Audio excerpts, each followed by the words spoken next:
WFM 91.7. Welcome to Unmasking the Truth. And today on Unmasking the Truth, we are discussing how discrimination against women enables corruption at the grassroots level. How discrimination against women enables corruption at the grassroots level. Corruption is a major problem to the development and economic growth of the nation. It affects everyone in the society, but women are mostly affected due to the various forms of discrimination they face, especially those living in rural areas and those living below the poverty line. Women in rural communities contribute to the development of the society by adding values, but because they are less regarded, corruption becomes inevitable. Discrimination against women is as a result of oppression on the basis of sex and unequal gender relations in the society, exposing women to corruption and its harsh consequences.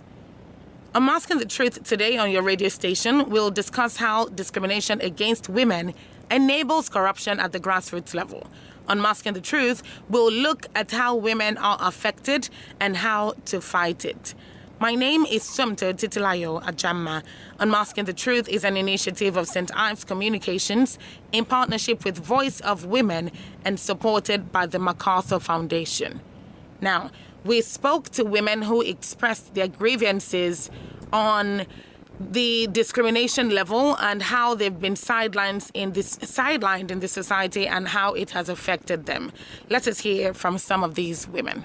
Ní ilé tí mo ti jáde, obìnrin mẹ́fà ni wá ní ilé wa. Ní ìgbà tí ẹ̀gbọ́n wa fẹ́ wọ secondary school, àwọn àbúrò bàbá wa obìnrin wọ́n wá sílé wa nígbà náà lọ́wọ́n sì wá sọ fún bàbá pé kí ó má ṣòfò owó, pé kò sí àǹfààní tí ọmọbìnrin lè ṣe fún ẹbí àti àwùjọ. Pé ọjọ́ kan ilé ọkọ náà ni wọn yóò parí ẹ̀ sí, tí yóò sì túmọ̀ sí pé ó ṣeéṣe kó jẹ́ inú kitchen náà ni wọ́n ti padà lo gbogbo ìwé tí wọ́n bá gbà ní ilé ìwé tí wọ́n bá lọ, tí ò sì yẹ kó rí bẹ́ẹ̀. He get one of my friend wey be say he and him husband na so dem. In fact, na the woman na God raise him head, do everything, just everything. But I dey tell you, na so the man constant say because na him name na dey for the deed of assignment, na he get the house. As I dey tell you now, the woman don comot the shop from the house. She go rent house for outside just because make peace dey reign. Although she stay for the house, but as she stay for the house, one of her leg dey outside, one leg dey inside. And remember say na this woman na suffer for everything. Haba, that thing e no good. I no know who go help us. Precisely. Who will help them? Listening to these women, you can tell that discrimination against women at the grassroots level needs to be looked into in order to save the lives of these women and ensure that they're free from corruption. Now, my guest today is Rosalind Enobong Okon, gender and development expert. Hello, Rosalind. Thank you for joining us. Thank you for having me. Thank you very much for joining us. All right, now let's shed more light on how discrimination against women has enabled corruption in our society. Women, particularly at the grassroots level, always face discrimination in the society. What areas do we need to address to end this discrimination against women? Okay, so thank you for that voice for succeed. It was such a good one to have it starting this conversation. But I'd like our listeners to know that discrimination against women is any distinct exclusion or restriction that is made on the basis of sex. When I mean sex, I mean that some of the characteristics that distinguish organisms on the basis of their reproductive function. And this is usually done with an intentional purpose, to damage their relief, enjoyment, or for women on the basis of political, economical, social, cultural, or civil human rights. And then what exactly is corruption, so that we truly understand the basis for which we're having this conversation. Corruption is an anti-state or anti-social attitude that awards improper privileges contrary to legal and normal norms, and it also impairs the authorities' capacity capacity to ensure and secure the welfare of all citizens. And then we now come down to grassroots. And so grassroots is basically, when we talk about women at the grassroots, we're talking about these women who are being termed as common people, people who do not have opportunity to be in the leadership role or positions where they can make determinations to everything that concerns them. So discrimination against women is basically an unhealthy restriction with the intentional purpose of damaging the peace or comfort or relief or majorly the benefit of women from the political to the economic, social, cultural, or civil human rights of women vis-a-vis what the other counterparts, that's the male counterparts, enjoy. So if we have to talk about what women go through to face discrimination in the society, if we do not address what areas of discrimination they go through, we might not be able to provide this solution. So what are these areas? They have unequal rights to education. They have unequal access to health services. They do not also have opportunities for them to also be empowered at the workplace. So you have more men, coming on board to work and be empowered. So if we begin to empower more women at the workplace, protect reproductive rights of women. When a woman says, I may have gotten 2 or 3 children, and they are all girls, and I'm done because I have a career and a business and a life to pursue, can we learn to respect that? When we end violence against women and girls by creating policies from the workplace to educationally institutions also, where there's a complete domestication also of the VAP Act in all states. And they're not just domesticated, we also have structures that strengthen the legal structures that fight against reported cases. Not when cases are reported at the grassroots level, you are being forced by a woman to say, oh, because it was a family member, it was my uncle that raped me. You cannot say it out as a family issue, and then you close your mouth. And so we also need to end child marriage and ensure that women and girls have access to menstrual hygiene. All of these, which we truly don't have time to begin to explain all of these points. But by the time women begin to have access to education, they have equal legal rights. They don't go to the police station to make a report of gender-based violence, and they're being told to return back because there is a family issue, especially because the police officers at the gender units in police stations do not also know what they were employed for, and they do not understand that having to work at the gender department of any police station means that you need to be enlightened and you need to be knowledgeable about things that come to your table and how to address them. So when we do not have all of this, done, I've taken several cases to police stations, and they tell me, madam, a family issue. But I'm like, I am under the gender department. They don't know why they were there. So the better we begin to expand advocacy against GBV, and then people get to understand that these legal structures need to be empowered. When cases are reported, they take action to help us to ensure that all of these things are put at the right places, to making sure that women at the grassroots level do not just face discrimination, and people who are perpetrators or abusers just go scot-free. Absolutely. We will shed more light on some of these solutions in a brief moment. But thank you very much for addressing, these areas that we need to discuss, these areas that need to be brought to create more awareness so that we can actually end discrimination against women. Thank you very much, Roseanne. Thank you so much. Unmasking the Truth looks at the effects of corruption from the gender lens. And today we're discussing how discrimination against women enables corruption at the grassroots level. Now, we're going back to the streets to get more comments from other women on different situations that they have experienced. And we'll be back to our guest. You get one time we be say I be one rent house like this. I can't go the landlord place. They show me the house. I like the house fine. Where? That's what the landlord tell me. Say because say I be young lady and because say I never marry, I no get man. Maybe say go come stay. Say they know they give house to woman. Say na only man. Or maybe if I don't marry. I can't they look and like So because say I be woman, I know we can't stay for inside house. I make her they stay on that bridge. In fact, the thing pay me well. I don't tire because me I no go rest until everybody stand up, make them do the right thing what we say they're supposed to do. Because say I be woman, no mean say I no go live for house now. Or because say I be woman, no mean say I no go get right for my papa property or my husband property. So this one is something we say it touch me, and I know say it touch plenty women today. Bóbìnrin bá ti wà bóyá nǹkan ṣẹlẹ̀ sí ọkọ ẹ̀ kíákíá wọ́n á ti kọjá sílẹ̀ pé àjẹyà kó tẹ̀ wá bí ọmọbìnrin á ń ṣe bọ́ ọmọbìnrin ló bí wọ́n á lè kúrò nílé òun àti àwọn ọmọ ẹ̀ pé kò kú ní ọkùnrin kò bí ọmọ ọkùnrin kankan fún wọn ṣe bóbìnrin ló ní kò wúlò wọ́n á lé wọn jáde nínú ilé tó yẹ ó kù díẹ̀ káàtó ní àwùjọ àwọn kọ̀ọ̀kan tẹ̀ wọ́n wà tẹ́ pé wọ́n ní obìnrin kí ni obìnrin obìnrin jámọ́ wọ́n máa tiẹ̀ fẹ́ fún wọn ní nǹkan wọn ní fún bóyá ó ní pòsíṣọ̀ kan tó fẹ́ fún ní obìnrin mà ló jẹ́ wọn ní fún ní pòsíṣọ̀ yẹn ọkùnrin náà náà máa wá pé wọ́n fẹ́ fún ní pòsíṣọ̀ yẹn tó yẹ pé tóbìnrin bá débi ipò yẹn tó yẹ pé á ṣe ju ọkùnrin lọ. And this tells you that a lot of women are really still being discriminated, even in the political sphere and even in regular society. And this definitely are some instances where some women have been discriminated in times past. And when I say times past, I mean in current society as of today. Now, back to you, Rosalind. The Vox Pop we just listened to, the voices of these women just talked about certain instances that they've experienced where they've been discriminated against. Kindly highlight some instances of corruption that women at the grassroots level face and how it can be prevented by increasing the awareness on gender in our society. Thank you. So the women who spoke at the Voice Post actually highlighted very critical ones, and I'm going to be just adding a few. So at the grassroots level, we have women who experience corruption in enrolling their children in school. For instance, at the grassroots level, there are very limited schools available for this vulnerable children. And most times, when women take their children to school, do you know that some women are not even allowed to enroll their children because they have a particular percentage that must be filled by their men before the women are allowed. But if they come in, those kids come with their fathers or with male figure, they allow them. Why? Because they are women. So if we do not bring in inclusion, do you understand, through gender approach and through the gender lens, we truly will not have all of these things sorted out. Why will I not have a right to take my child to school because I'm a woman? What if I just decided to become a single parent and I don't want to get married? Don't I have a right? Do you understand? I have the money to pay. Why deny me the right until the gap for the men or the percentage for the men are being filled up? There's also the cases where when women go to report abusing, you have those people tell them they have to denounce it because they are women. You cannot talk about it at this class. So this is a community, we are a religious community, and we are governed by very strict religious standards. So you cannot open your mouth and say that this is what happened to you as a woman. Do you understand?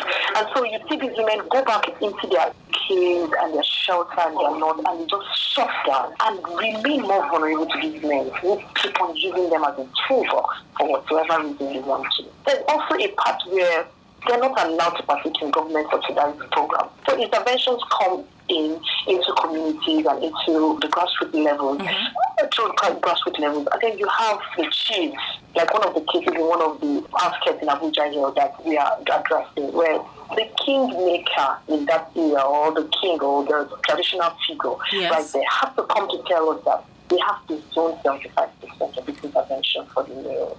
And they have to do what? Say that again, please. Wait, now we have to zone 25% of the intervention for the male, for men in that community, and then 25 goes for women. Unknown to him that before he became the ruler in that community, we had already gone to do some very critical interviews, and we had to do some mapping, that had to now build that information for us to put together this preventive and programmatic intervention for this community. And it was basically because of women and girls. But because we are more into gender equality and development, we have to bring the men and the women. But this was what we got. And they fought us seriously. They didn't allow it. And even when we had to talk to them, brought in a lot of stakeholders to address them and enlighten them the more. Even when we had to hand over, the report when we went back for M&E, monitoring and evaluation, it was about 68% that went to the men. And the female to the men. 68% went to the men?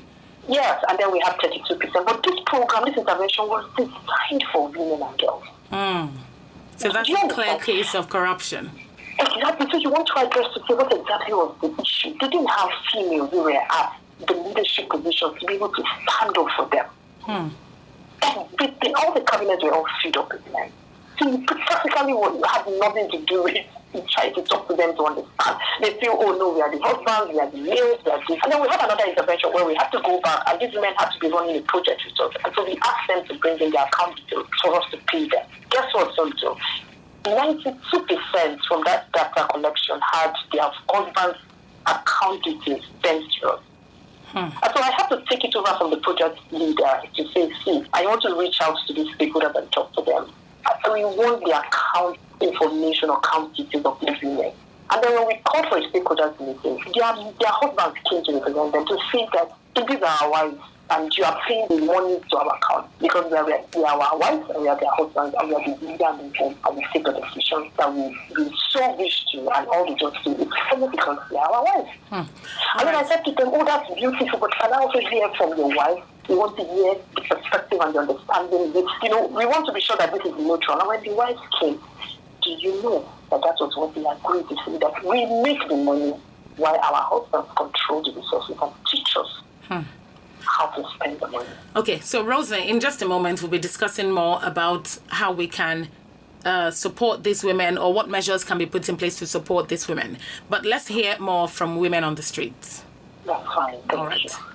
Woman don't get anything. Nobody to help her. She no get husband. Haba. Wọ́n ti fi ọwọ́ rẹ obìnrin sẹ́yìn jù ní àwùjọ wa. Ìrẹ́jẹ dẹ̀ ni. Gbogbo ibi dẹ̀ ni wọ́n ti máa ń ṣerú nǹkan báwọn yìí. Ní ilé ìjọsìn, ní ilé ìwé, àti àwọn ibi ipò gíga ìmíì tó yẹ kí obìnrin wà. Àwọn èèyàn gbàgbọ́ wípé obìnrin ò ní ipa kankan láti kó ní àwùjọ. Pàápàá jùlọ, agbára obìnrin ò tó láti di ipò gíga mú. Ó bà àwùjọ wa jẹ́ pà tó yẹ pé wọn kì í fẹ́ máa gbọ́ ọ̀rọ̀ obìnrin. Kò sí nǹkan tókùnrin lè ṣe tí obìnrin ò lè ṣe. Nǹkan tókùnrin bá ṣe, obìnrin gan á tún ṣe ju ọkùnrin gan tó máa dára. So, obìnrin wa bó ṣe ń rọ́wọ́ tì ní àwùjọ, ó kù ká tó. Absolutely. All right. So Unmasking the Truth on your radio station is an initiative of St. Ives Communications in partnership with Voice of Women and supported by MacArthur Foundation. Now, Rosalind, you were telling me earlier about the experiences that you have encountered in some of these different communities during your initiatives. Now, let's talk about these measures. What measures can be put in place to support women who have been affected or marginalized due to corruption against them? What are some of the quickest or some of the most powerful measures that you think would get the most ripple effect that would last long for these women? So, because we don't have time, I'll just summarize all of them and put them in one sentence. By the time we eliminate an equal power dynamics between men and women, we'll be able to break even in making sure that these women are better empowered. They have a voice, they can desire what they truly do, dream about, and can live up to fulfilling those dreams. Because if unequal power dynamics do not totally get addressed, I mean from the grassroots, from the church, from religious organizations, from the workplace, from the government, every sector, you truly cannot drive any intervention that will empower women because it's more like you putting a wall against yourself. So until we have those policies that are driven with equal legal structures that stands to say that I am a woman and when I have this and I present this, the court and the judiciary stands up for me. Not because I am so sex, but because I am a human first of all. All of this will not be addressed. Rosie, I'm glad that you talked about policies. We do have some laws and some policies that protect the rights of women. Sure. In the area of implementation now, we are definitely still lagging behind, which is why we have some of the situations we still have today. So how do we ensure now that people who discriminate against women are duly sanctioned, that they have, consequences backing up their actions? Okay, Sintu, it's so sad. When I get to ask this question, I sometimes have these mixed emotions and feelings to want to answer it because even when you go for the solutions, you just know that they are not actual solutions because they're not working. So we have the VAP Act that has been at least domesticated in a few states. Now, even the states where the VAP Act has been domesticated, we do not have legal backing structures for this VAP Act to truly stand for women and bring perpetrators and abusers open to the book. We don't have those legal structures. So beyond the policies and saying we want to strengthen legal structures and making sure that when these cases are reported, they are treated. You have a lot of courts now that since the COVID-19, I think we've had some courts that have been put in place to fight against GBV. I think they're called GBV, Related Judicial Centers or something. I can't remember them now. But do you know that even when cases are reported, I have cases that have been reported since 2020 till now. They've not had a court hearing. 2020? Yes, because they are females. So the males go back and then they have their way, which I don't want to talk about here. Of course. So basically what I'm going to be talking about is everyone now getting to know that gender equality should start up. So maybe if we start raising these children we presently have, and then in the next 10, 20 years, and our generation will get to understand that beyond reviewing employees' policy, writing things down, reporting cases and complaining, going to your board and then going to a particular union to file against discrimination, and then people are paying attention to take up these cases legally. When we begin to let our boys at home know that you being a girl does not mean that you sit on your couch and you're watching football while the girl child is in the kitchen. When we engage our kids in gender-specific decisions at home, we will get to make them understand that the other girl, the other sex, is not an inferior to you because you're a male child. When we assign the role of caregivers to boys from early age, they get to understand. I'm happy that COVID-19 happened because I think I have a lot of data I've gathered from men who were able to make that quick switch at home to begin to become caregivers, to understand that being a caregiver has nothing to do with you being a male or a female. So you have those daddies at home who were doing a whole lot, while a few of their wives who were struggling in the marketplace where they were bringing in the money. And then they had to switch totally in their mental, in their thought pattern, and then they begin to do things differently. So if we continue rather in assigning the role of caregivers to boys and letting them know that if we don't break these stereotypes right now, social conditioning will have a major role to keep playing in stereotyping, gender constructive, and deteriorating the minds of children. If we do not deteriorate the minds of these children with a reset in their actual behavior, we will not be able to go far. And then if we learn to also listen to our children and learn from our children, we will begin to get a roadmap to ending all of these stereotypes.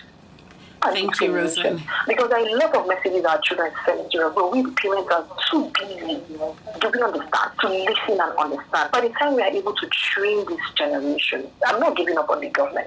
I am not totally giving up on the government. But maybe we should start addressing it from the root causes. By the time we begin to have a change, in gender development, and we train up the children to understand what it is really to appreciate the woman, to appreciate the female, and to see them as people who God created and not less. Maybe the next generation of our children, maybe in the next 10, 20 years, we'll begin to see women different, and then we'll be able to reduce gender discrimination. Absolutely. I like that you talked about the government, how you said you're not giving up on the government. And so let's talk about some policies that the government can adopt and engage the women to fight against discrimination, this discrimination that affects them. What are some effective policies? What are some measures that the government can put in place? So for me, I don't want us to go about creating more policies. Can we start working on, can we make the policies we already have? So more focus on implementation. Yes. Maybe it's not about creating one committee and raising one committee, but the ones the committee have been able to process and have brought into it. What are we doing about it? So we have gone through an evaluation of all of these policies.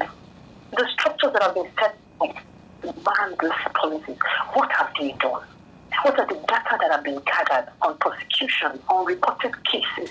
What are the support systems that have been raised towards this?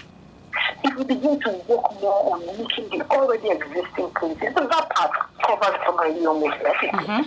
But how effective has the VAP part been? It's almost ineffective. The states that have not been domesticated, why have they not been domesticated? The ones have been domesticated, how have they been pushing? What are the scorecards? What are the monitoring and evaluation data that we've gotten? Do we reach out to have stakeholders meetings and mapping for a whole lot of things after data has been collected and sent to a particular organization, the Ministry of Women Affairs, and other relevant stakeholders? Do you get it? So it's not about just, I'm not for now, it's not about us coming up and say, let's create this policy. The way we already have, what have we done about it? The rights of the governors in different states, how far have we risen to make sure that these VAP are effective? The directors or commissioners in charge of gender, how have they been able to make them effective? Officers from the headquarters Ministry of Women Affairs, what have they done? How many cases have been reported? How many cases have gone to court? How many perpetrators have been arrested and taken? How many do we have in the prison waiting trial? Those are the things we need to follow up. And if we do not, first of all, make sure that these already existing policies are effective, we truly cannot get anywhere. Absolutely. Thank you very much, Rosalind. Yeah. Thank you very much. Thank you so much. At this point, I'd like to say thank you for joining us, because truly you have made some very valid points about more implementation in order to really eradicate discrimination against women, and then so much more concerning where the household, where the home also plays a lot of impact. So thank you very much, Rosalind, for joining us today on Masking the Truth. Thank you so much, Chantal. Yes. Bye. Thank you. Please enjoy the rest of your day. Thank you very much for listening to Masking the Truth today. Thank you very much. The constant marginalization and discrimination that women face puts them at risk of being exposed to physical abuse, sexual extortion, and exploitation. Women's lower status and position in society makes them vulnerable to corruption, as they are poor, illiterate, and unaware of their rights and entitlements. We urge the government at all levels to look into this and stop the discrimination that women face, because women have a right to live, as it will help to improve the society as a whole. If you have any stories on corruption in your community that you would like us to talk about, please share your comments by text and WhatsApp to 0703 175 6537. 0703 175 6537. Unmasking the Truth on Effects of Corruption on Women from the Gender Lens is an initiative of St. Ives Communication in partnership with Voice of Women and supported by MacArthur Foundation. Thank you to the producer, Amazele Omore, and executive producer, Tomu Okewali Shonaya. I am Sumto Titilayo Achama. WFM 91.7.